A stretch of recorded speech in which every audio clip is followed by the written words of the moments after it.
Jenny mula sa Melbourne, Australia. Nais naming ipaabot ni Ninang mo ang aming taos-pusong pagbati at pagpapasalamat sa iyong kaarawan dahil sa kabutihan ng Diyos na patuloy na ipinagkakaloob sa iyo.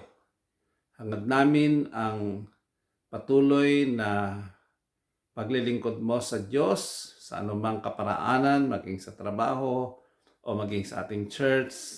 Alam namin ang buhay mo ay isang pagpapala sa amin, ng mga kasama mo sa church, at pagpapala sa iglesia sapagkat lagi kang handang magkaloob ng iyong sarili, ng iyong tinatangkilik para sa gawain ng Panginoon. Ako'y naniniwala katulad ng sinabi ng Panginoon kay Jeremiah na sabi niya, pagpapalain kita, not to harm you, to give you hope and a bright future. Hold on to the promises of God as you continue your journey in faith.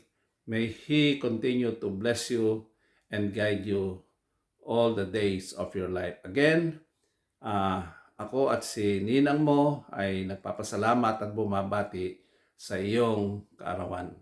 God bless you. Gayon din si Presti at ang inyong buong sambahayan. Thank you.